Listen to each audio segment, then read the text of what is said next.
talk about him. I won't tell anyone. Okay, I appreciate it. Could you turn that off? I'm just kidding. It's really, really good. We've got a great cast. Shot in Australia. Had a wonderful time. A great crew there. That's all I can really say.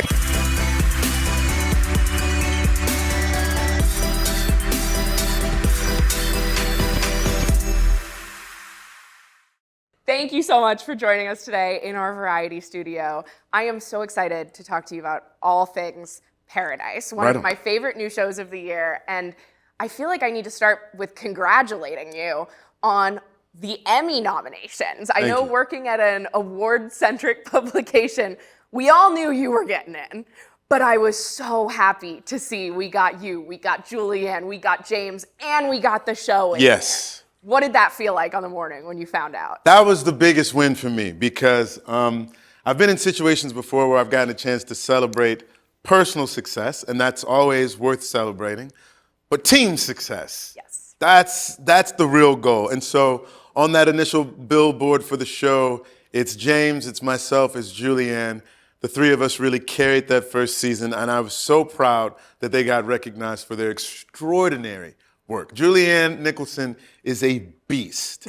Like, she is a double for comedy, for drama, like doing the damn thing is just awesome. And then James, having been nominated a couple of years ago for jury duty and now getting a chance to shine as the president, like, I got a really versatile cast. I'm really happy they all got recognized, and that the show as a whole, that we get a chance to go to the party together, makes all the difference in the world. Now, you mentioned Julianne's double nomination, and I just need to know, have you seen her as Dance Mom on Hacks? I've seen clips. and I want to see the whole thing, but I haven't watched season 3 because this is season 4, so I wanted to sort of go in order, even though I know I could jump to it. But the clips that I have seen, a little bit of urine trickles out of the bottom because she's a damn fool. And I love that about her. Now, I need to know what you're allowed to tell us about season 2. The fans are clamoring for these details, and you left us with so many questions. Yeah. Okay, Xavier's on the plane. He's going to go and try to find his wife that he recently heard video or audio recordings of and thinks that she could possibly be in Atlanta. So he is headed to Atlanta. Whether he makes it there or not still remains to be seen. Whether she is alive or not still remains to be seen. We do know that Shailene Woodley is a part of season 2. And I can tell you that Shailene Woodley is outstanding. People are going to remember her character you'll see.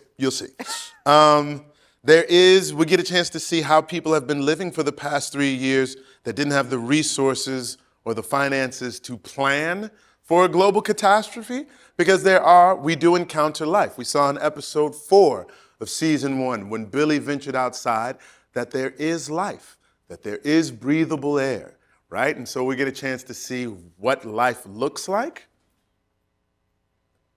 Then we get a chance to see, please, we're not going to forget about what's going on in the bunker. Sinatra was shot. How bad was that, right? Things are in a bit of chaos. There's the character of Jane, which I think has been a crowd favorite, which makes me really, really happy because Nicole Bryden-Bloom is beautiful in the role, delightfully delusional. She just wants to play her we. Does she get her we? Who knows? Those are a couple of things, but I will tell you this. There's something that happens where the outside world and the inside world of Paradise sort of come in contact with one another. And it's exciting. It's exciting. It's a good season of television. I can tell you that, Kathy. Now, you of course mentioned we have this revelation that your wife is alive. What does that mean for the budding relationship that we've seen so far? Yeah, with Dr. Tarabi you're talking about. Well, it all depends on if she is alive and if I find her. Because if she's alive and I find her, my man, his wife is his partner in life that he has been aching for over 3 years, right? And if she's not alive, You know what I'm saying? We do what we gotta do. We move on, you know what I'm saying? Life be life and cats. That's the quote. That's it. Yeah. Now, today you're going to have the opportunity to go hands-on with the fans. Yeah. What can you tell me about the panel? What you're excited? Are we bringing anything to show? We're bringing a little something to show. Fogelman will talk more about it. I don't like to sort of usurp his domain. He loves to be the person He's that sort not of teases. here. It's fine. I know, but he'll be here later. He'll be here later. We'll talk. We'll talk to the fans. We'll give them a little something. And there are surprises. And because it's Fogelman's show, I'm gonna let him talk about the surprises. Yeah. But I assume you are very excited to get to be hands-on with these fans. It's a rare opportunity, something like Comic-Con, to get to see them in the flesh and hear the impact that a show like this has had on them. I'm really curious. I'm gonna be honest, because I think for me, historically, from afar, the things that really pop off are, Star blank, Trek, Wars, etc., MCU, DCU, etc., etc. I'm very curious to see what kind of fandom the show has developed over the course of its first season and what it looks like in terms of enthusiasm for season 2. I don't know. I never like to overestimate anything, so I'm going in with curiosity. Well, this show had such strong word of mouth. I know for me, that was why I tuned in. Also, with your great variety cover story written by the lovely Jenny Ma. Namaste. It was wonderful. But as soon as the first episode dropped, everybody said, they've done it again. They've given me a first episode twist. Yeah. What was it like after having to hold on to that secret of what this world of paradise actually was to finally let the world see it? Always. And to see that reaction. Always a pain in the ass keeping Fogelman's secrets. Because he loves his secrets, and he has secrets for season 2, et cetera, et cetera. So you have to master the art of talking about something without talking about something, which is a little bit exhausting, but fun at the same time. When it hit, when I read the pilot, I said, this is an intriguing episode. And I said, I have to do the show just so I can find out what happens next. And I think the audience had the same feeling, I need to know what's going to happen next, right? These people are living inside of a bunker, inside of a mountain. The world has been destroyed as we know it, and now they're sort of recreated something. What else is there to it, right? And I think we did what we set out to accomplish. And so hopefully we can do it again. Now, how do you think that you, as Sterling, would fare in a situation like Paradise? How would you prep? Inside the bunker or just dealing with a world catastrophe, a global catastrophe? Let's say dealing with a catastrophe. I would do fairly well. I would do fairly well because I'm not prone to freaking out. I actually stay very cool under pressure.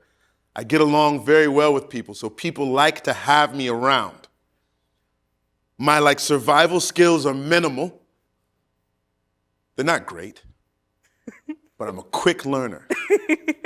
And I can make myself, I try to be like Bruce Lee says, try to be like water. Wherever I need to fit in to support the group, I will find a way to make myself of value. I think I do okay. I think you would too. I appreciate it. Thank you. Now, of course, Paradise isn't the only show that I want to talk to you about today, though, Yeah. because Washington Black is everyone's new obsession right now. I'm a fan of the novel. Yeah. And I'm curious because, of course, you're a producer on the series, and your character is a lot smaller in the novel. Much smaller. And you've gotten this opportunity to expand it so greatly. So what was that like, and first off, why was that the character you were drawn to from the start? And how did you expand? So it's Selwyn Seyfu Hines, who was our showrunner and creator. He saw the part and he's like, this is a part that could be sort of expanded upon to give Brown some real estate. And I was like, okay, honestly, I'm more fascinated with Wash. I'm really more fascinated with this young boy who has this incredible imagination and ability to see the world, the beauty, even in the midst of horrible circumstances, right? I just wanted to get that story told. And Sel was like, well, if I can put you in the story, it helps me get the story told. And I was like, okay. And so it's really learning where my value is right now as a producer. Also, I can do things behind the camera, but if I can put myself in front of the camera a little bit, it sort of helps grease the wheels, so to speak. So it was really like, it felt like the most organic place to be a mentor to this young man, to try to help him become the fullest version of himself. But really, like, if I wasn't in it, I'd be okay. But me being in it helps get the story out there. And I'm okay with that too. So whatever it takes, like water, Katsy, like water. It's flowing. There you go. Now, what has it been like getting to move into that role as a producer? Obviously, you've stepped into that role a lot more in recent years and gotten to have that behind the camera say. Why is that something that was important to you after your many years of being in front of the camera? It is fun. It is also, like, it can be exhausting. Like, if you're talking about the development process and bringing something, you know, from birth and trying to put it out into the world, and then every once in a while, and more than every once in a while, you'll hear, it's just not right for us, or it's not the right time. Like, that is soul crushing, because you're trying to, like, deliver, and you think you have something beautiful, but not everybody agrees, and they could have agreed a year later or a year earlier. Like, the industry is one that is looking for originality, but also looking for what's hot right now, right? So that can be tough sometimes. But just having an opportunity to amplify voices that might not have an opportunity to be heard without my involvement is something that's really exciting, and I try to take very seriously. And just like, gosh, what is it about it? Like, I'm not a control freak, to be perfectly honest with you. Like, I don't have to micromanage in order to feel like, oh, it has to have like the SKB stamp on every single thing. I feel that the universe, God, sort of directs my path in a really wonderful way and puts me in conjunction or in tandem with beautiful people who are like-minded that want to tell similar stories. And once you sort of help put the ingredients together, whether it's this particular writer, this actor, this director, et cetera, then I have the faith to be like, oh, that looks like it fits right. And every once in a while you can come in and throw in a suggestion, or maybe if we tried this or that.